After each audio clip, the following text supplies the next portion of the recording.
안녕하세요 여러분. 9월 16일 목요일 매일기도회 시작하기로 하겠습니다. 여러분 다같이 사도신경으로 하나님께 신앙 고백하겠습니다. 전능하사 천지를 만드신 하나님 아버지를 내가 믿사오며 그 외아들 우리 주 예수 그리스도를 믿사오니 이는 성령으로 잉태하사 동정녀 마리아에게 나시고 본디오 빌라도에게 고난을 받으사 십자가에 못 박혀 죽으시고 장사한 지 사흘 만에 죽은 자 가운데서 다시 살아나시며 하늘에 오르사 전능하신 하나님 우편에 앉아 계시다가 저리로서 산자와 죽은 자를 심판하러 오시리라. 성령을 믿사오며 거룩한 공예와 성도가 서로 교통하는 것과 죄를 사하여 주시는 것과 몸이 다시 사는 것과 영원히 사는 것을 믿사옵나이다. 아멘. 오늘 하나님께서 주시는 말씀은 신약성경 베드로전서 4장 12절에서 19절 말씀입니다. 베드로전서 4장 12절에서 19절입니다. 가지고 있는 성경책으로는 381쪽입니다. 381쪽. 베드로전서 4장 12절에서 19절 말씀입니다. 다 찾으신 줄 알고 제가 봉독해 드리겠습니다. 사랑하는 자들아, 너희를 연단하려고 오는 불시험을 이상한 일 당하는 같이 이상히 여기지 말고 오히려 너희가 그리스도의 고난에 참여하는 것으로 즐거워하라. 이는 그의 영광을 나타내실 때에 너희로 즐거워하고 기뻐하게 하려 합니다. 너희가 그리스도 이름으로 치욕을 당하면 복 있는 자로다. 영광의 영 곧 하나님의 영이 너희 위에 계심이라. 너희 중에 누구든지 살인이나 도둑질이나 악행이나 남의 일을 간섭하는 자로 고난을 받지 말려니와 만일 그리스도인으로 고난을 받으면 부끄러워하지 말고 도리어 그 이름으로 하나님께 영광을 돌리라. 하나님의 집에서 심판을 받을 시작할 때가 되었나니 만일 우리에게 먼저 하면 하나님의 복음을 순종하지 아니하는 자들의 그 마지막은 어떠하며 또 의인이 겨우 구원을 받으며 경건하지 아니한 자와 죄인은 어디에 서리요. 그러므로 하나님의 뜻대로 고난을 받는 자들은 또한 선을 행하는 가운데 그 영혼을 미쁘신 창조주께 의탁할지어다. 아멘. 고난에 참여하는 것으로 즐거워하라.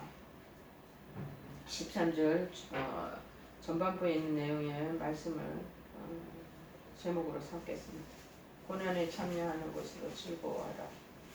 지금 아이라 우리가 설교 제목으로는 이제 복에 대해서 우리가 이 땅에서 천상에서 받을 복도 있지만 이 땅에서 받을 복에 대한 것들이 이제 이 부활과 연결돼서 이 얘기를 했는데 또 이제 그렇게만 우리가 다 비약할 것이 아니고 사이사이 인생을 여정하는 속에 이 신앙의 길을 걸어갈 때 고난을 당하는 것들도 있다라는 것을 지금 말씀하고 계시는 거죠.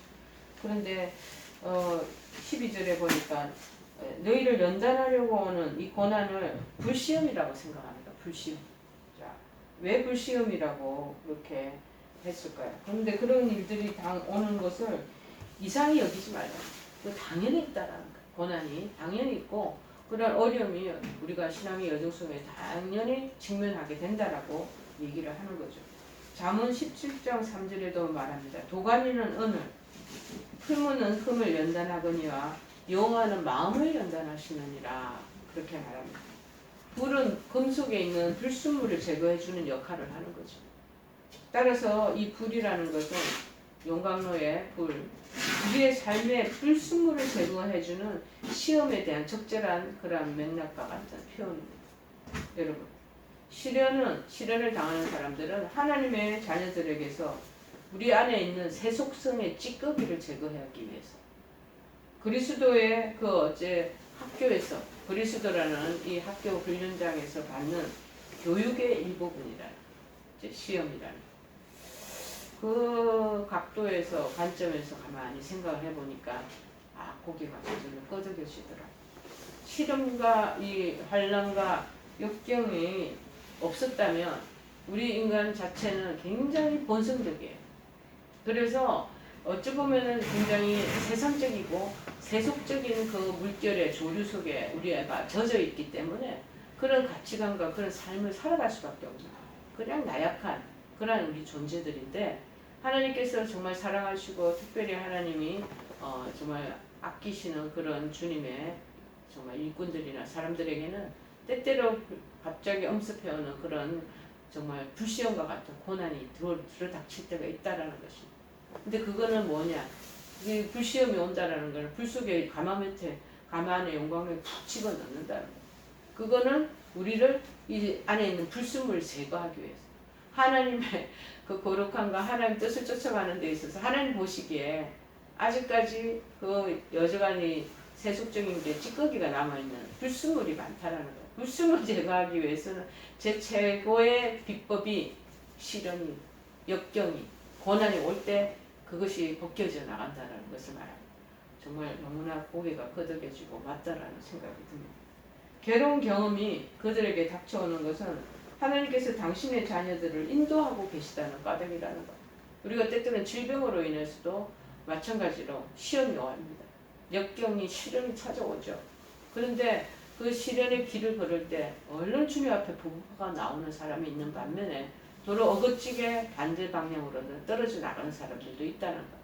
자, 그런데 이 시련과 장애의 물들을 하나님께서 선택하신 하나님의 훈련 방법이라는 것. 우리가 하나님 그렇게 하신다는 우리가 거기에 항변할 수가 있겠습니까? 그래서 그분께서 이게 정해놓으신 성공의 조건들이 될 수 있다라. 이거를 다시 불시험을 통과하고 이 역경들을 잘 극복해 나가면 그 다음에 오는 것이 이제 평탄의 길이요 축복의 길이 열린다는 것이죠. 사람들의 마음을 다 읽으셔요. 하나님께서 속속들이 다 아셔요. 그 하나님께서는 저 정말 우리들이 내 자신을 아는 것보다도 우리들의 약점이 뭔가를 더 깨뚫고 계시는 분 아니시겠습니까? 하나님께서는 어떤 사람들이 올바른 지도를 받는다면 당신의 사업의 발전에 하늘나라 사업의 발전이 사용될 수 있는 자격들을 다 갖추고 있음을 다 아시는 거예요. 저도 이제 주의 일을 길을 걸어가면서 생각하는 게 나도 내가 몰랐던 걸 요새 내가 이렇게 발견하는데 하나님이 이미 그 부분에 대한 것을 다 그냥 쉽게 얘기해 세속적인 말로 쪽집게처럼 다 깨뜨리고 계신다는 거예요. 그래서 내가 가지고 있는 이 약점과 이 부분에 대한 그 허점이 그것들이 강화되기 위해서는 수많은 시련과 그 인생의 연단을 계속 주신다는 거예요. 그래서 그 연단과 시련을 겪다 보니 어엿하게 성장하고 그 다음에 성숙한 그리스도인으로 바로 설 수 있었지 않았나 그런 마음이 드는 거죠. 하나님께서는 당신의 섭리로 이 영혼들을 다른 지혜와 다른 여러 가지 환경에 다 처하게 하시는 거예요. 저도 마찬가지로 별별 갖가지 혼란과 어려움 속에서 계속 그 환경 속에서 젖어왔고 달려왔던 것 같습니다. 그래서 그 사람들을 하여금 자신들이 모르고 있던 그 결정들을 발견할 수 있게 해주신다는 거죠. 하나님께서 그들에게 이 결정들을 극복하고 그리고 사업에 적합한 자격을 구비할 기회를 주신다. 때때로 하나님께서 그래서 그들을 순결케 하도록 하기 위하여 찌꺼기가 많이 불순물이 많이 있다는 거예요. 그래서 순결하게 하시기 위해서 고통의 불이 따르도록 허락하신다는 것입니다. 자, 그런데 고난 가운데 그러면 어떻게 즐거워할 수 있겠는가? 고난이 있는데 어떻게 즐거움이 있을 수 있겠습니까? 우리 생각으로는 도대체 있을 수 없는 일이죠. 그런데 디모데후서 3장 12절에는 이렇게 말합니다. 무릇 그리스도 예수 안에서 경건하게 살고자 하는 자는 박해를 받으리라. 그리스도인들은 당연히 경건해야 되잖아요. 자, 그런데 경건하면 박해를 받는다. 그리스도인들은 박해를 받는다. 어려움을 당연히 받는다. 자, 그런데 데살로니가전서 5장 19절에는 뭐라고 그러냐면 범사에 감사하라. 이것이 그리스도와 예수 안에서 너희를 향하신 하나님의 뜻이니라. 그렇게 말씀합니다. 그런데 그리스도인은 범사, 박해를 받는 그 현장에서도 그리스도인은 박해를 받아도 감사해야 된다. 같이 연결되는 해석이 될 수 있는 거죠. 참 논리는 맞습니다. 맞는데 정작 고난이 올 때 즐거워하고 감사할 수 있는 사람이 몇 대겠습니까? 자, 13절에 그래서 얘기합니다. 너희가 그리스도의 고난에 참여하는 것으로 즐거워하라. 왜? 그 다음 단계가 있다는 거예요. 이는 그의 영광을 나타내실 때 너희로 즐거워하고 기뻐하게 하려 함이니라. 여러분, 그리스도의 그 고난에 참여하기 때문에 그리고 예수님이 다시 오실 때 갚아주실 것 때문에 그래서 기뻐하라는 거예요. 맹놓고 아무 앞으로의 비전과 미래에 대한 기대치도 없는데 여기서 그냥 허허하하하고 즐거워할 수 있는 사람이 뭐가 있겠습니까? 근데 하나님 여기서 제시를 해주시고 있잖아요. 하나님 오실 때 영광의 그 날에 즐거워하고 기뻐하고 동참케 해주신다는 것을 말씀하고 있습니다. 베드로서는 그래서 얘기합니다. 너희가 그리스도 이름으로 치욕을 당하면 복 있는 자다. 지금 그리스도인으로서 어려움을 당하고 있는 사람들에게는 위로가 되는 좋은 말씀이지만 정말로 그렇게 그럴까요? 이 말씀을 조금 쉽고 정확하게 풀이하면 다음과 같습니다. 여러분이 예수님 때문에 고난을 당한다면 행복한 사람들입니다. 저는 어떨 때 고난을 당할 때 억울하다는 마음이 많이 들 때가 있습니다. 아니 내가 왜 멀쩡하게 이 주님의 길 사역의 길 가는데 이렇게 애매한 소리를 다 듣고 저런 식으로 내가 치명적인 그런 충격을 받아야 되냐? 내가 무엇을 잘못했게? 내가 뭐 얼마나 주님의 길을 똑바로 걸어가고 있는데 내가 이런 누명을 뒤집어 써야 되냐 하는 마음이 들 때가 한두 번이 아니었습니다. 그런데 예수님 때문에 고난을 당한다고 행복한 사람이라고 역설을 또 얘기하는 거죠. 본문에서 치욕을 당한다. 13절에서는 고난에 참여한다는 치욕을 당한다는 것은 고난에 참여하는. 저도 치욕을 당하는 일을 인생에 간간히 경험합니다. 여러분, 이 치욕적이고 모욕적인 걸 당하는 것은 인간적으로 견딜 수 없습니다.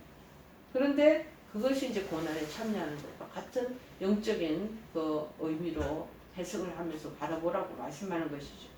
그래서 복 있다라는 말은 다른 번역들을 보내서 보면 행복하다, 행복으로 풀이하기도 한다는 거예요. 말하자면 베드로서는 고난이 행복의 조건으로 지금 언급하고 있는 것입니다. 사실 행복의 조건으로 고난은 적합하지 않는 거죠. 오히려 고난과 행복은 반대 뜻이 아니겠습니까? 그래서 고난이 올 때 그리스도인들조차도 이상히 여긴다고 12절에 언급하는 것은 너무 당연하고 고난이 오는데 이게 행복하고 무슨 연결이 있어? 고난 오는 것이 너무 다 이상하다. 나에게 왜 이런 하나님의 주의 길을 따라가고 제자 되어서 주님의 뜻에 순복하게 가는데 왜 고난이 오지? 너무 이상하다는 거예요. 자, 베드로서는 그런데 이 당시의 문화적인, 역사적인 배경을 잠깐은 언급하고 생략했지만 우리가 살펴보면 그렇습니다. 로마, 베드로서가 쓰여질 때가 로마 네로 황제의 박해 시기에 쓰여졌다고 이제 쓰여진 것입니다. 사실 예수님을 간절하게 믿음에도 불구하고 과연과 같은 극심한 박해까지 받는 상황은 베드로서의 이 그리스도인들의 그 당시 초대교회 그리스도인에게는 너무나 이상한 일인 거죠. 우리가 주님의 복음을 위해서 이렇게 열심히 믿고 따르는데 독실하게 따라가고 그 일들을 기뻐하면서 우리가 감당하는데 왜 우리가 붙잡혀가지고 이 네로 황제나 그 위정자들에게 이렇게 불을 같은 화형을 당할 정도로 우리가 이렇게 이게 너무 이상하다는 거예요. 지금도 고난당하는 믿음의 길을 잘 걸어가는 사람들이 질병에 부닥치거나 여러 가지 어려운 환경에 처하면 이상할 수밖에 없을 것입니다. 왜 그렇지? 자, 다른 분들도 같이 상담하는 부분에 보면 그런 부분들을 언급하고 얘기하시는 분들이 많습니다. 근데 다른 성서 번역본에는 한마디가 또 더 첨부되어 있는데 뭐냐면 그래서 놀라지 마십시오. 그게 붙어 있다는 거. 그 표현을 씁니다. 그리스도를 따르는 신실하게 따르는 사람들에게 오늘 찾아오는 고난은 이상하고 놀라게 되는 일이라는 것을 베드로 기자도 잘 파악하고 있었던 것입니다. 자, 그렇다면 그럼에도 불구하고 과연 베드로서가 말하는 것처럼 고난이 우리를 행복하게 만들 수 있겠습니까? 이렇습니다. 참 오래전 제가 우리 아이가 지금 많이 크고 그래서 결혼을 하고 그런 성인의 길을 걸어가고 있지만 아주 어렸을 때 초등학교 시절에는 제가 겨울방학이 길고 그러면 겨울방학 늦잠 자고 이러다 보면 나쁜 습관이 배워서 너무 나태해지고 약해질까봐 또 우리가 세월호 같은 그런 사건들도 있지 않습니까? 그렇죠? 배를 타고 가다 무슨 일이 생길까봐 요긴하게 되라고 긴 암흑에서 수영을 겨울방학 때 늦잠도 못 자게 하고 일어나서 수영 배우도록 수영장에 가도록 하는 일이 있었습니다. 그런데 이 물을 별로 싫어하고 힘들다 하면서 안 하려고 하는 그런 상황에 많이 그 투정을 부릴 때가 있었습니다. 그럴 때마다 제가 아이에게 하는 말이 있죠. 복 받은 줄 알아라. 왜냐 우리 나이에 이렇게 배우고 싶었어도 이렇게 배울 수 있는 형편과 처지가 어려워서 수영장도 없고 그래서 배우지도 못하고 그러니 이럴 때 배워두고 어떤 어려움에 국면에 처하면 적어도 헤엄쳐서 빠져나갈 구멍은 그런 것들은 있어야 되지 않겠어요? 그래서 조금만 참아봐라. 그렇게 얘기했던 적이 있습니다. 여러분 그렇습니다. 힘들어도 조금만 참고 그런 수영을 배우다 보면 물이 주는 큰 즐거움도 맛볼 수가 있고 그 다음에 어려운 그런 배가 침몰하는 상황이라든지 갑자기 뭐 배 타고 어디 놀이를 갔다가 거기서 빠져드는 경우도 있지 않겠습니까? 그럴 때 아이들이 수영 배우면 힘든 것을 하면서도 참 안쓰럽지만은 그 나중에 본인에게 유익이 되는 것이죠. 우리 하나님도 그러실 거라고 저는 생각이 듭니다. 하지만 베드로서는 분명히 말합니다. 고난은 하나님의 약속된 복에 이르게 하는 연단일 뿐이라고 지금 아예 정의를 딱 내리고 있잖아요. 자, 그래서 이 불시험이라는 것은 신실한 그리스도인을 만들어준 좋은 도구가 된다는 불순물 다 빼뜨리고 찌꺼기가 다 빠져나가는 좋은 그런 그리스도인으로 만들게 하는 빚어지게 되는 그런 그 과정 속에 있는 연단이라는 거예요. 그래서 특별히 우리가 또 알아야 되는 거는 그렇기 때문에 하나님이 보는 눈으로 우리의 그 허점이나 결점이 얼마나 많겠습니까? 저는 저런 부분이 좀 더 보강되고 저런 부분들이 좀 더 연마되어지면 훨씬 나은 성숙한 그리스도인이 될 수 있을 텐데 그러지 못하고 몇 프로 모자란 상태로 가는 거 하나님 기뻐하시지 않은 것이죠. 그래서 그리스도인들에게 고난을 자꾸 시련을 때때로 환경 가운데서 그리고 연령 살아가는 여정 속에서 자꾸 이런 거를 자꾸 투입을 시켜주시는 거예요. 피할 수 없는 필수 과정이에요. 필수 과목. 우리가 대학 때나 이렇게 필수 과목이 있고 선택 과목이 있잖아요. 필수 과목은 내 전공에 맞들고 꼭 필수로 이거를 채택을 해갖고 수업을 들어야 되는 거예요. 그럼 펑크 나면 졸업을 할 수 없는 거예요.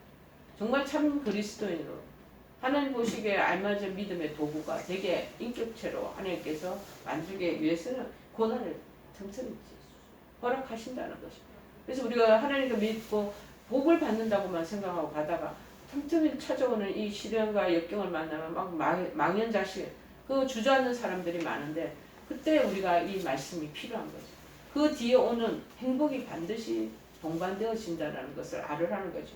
그리스도의 고난에 참여하고 심판날에 또 갚아주실 것이라고 그것을 기대하고 시험 가운데서 그러면 즐거워할 수 있다라는 것을 오늘 말씀하고 있는 것입니다. 자, 여러분, 나는 지금 고난에 부닥쳐 있을 때 기뻐하는 겁니까? 기뻐할 수 있겠습니까? 또 혹이나 고난에 쳐들어온다면 내가 정말 그렇게 즐거운 마음으로 대처할 수 있겠는가 한번 생각해 보십시오. 고난을 통해서 내가 또 그러나 더 단련된다고 있다는 것을 느끼고 있습니다. 저는 충분히 느끼고 저는 그것을 고백도 할 수 있습니다. 더 단단해졌습니다. 더 강해졌습니다. 더 굳세워졌습니다. 자, 하나님이 도와주시고 하나님께서 붙들어 주시기 전까지 하나님 우리에게 놀라지 말라. 이사야서 41장 10절에 말하면 두려워하지도 말라. 그러면서 내가 너를 굳세게 하려. 복을 주시기 전에 도와주시기 전에 하는 게 뭐니? 굳세게 해주신다.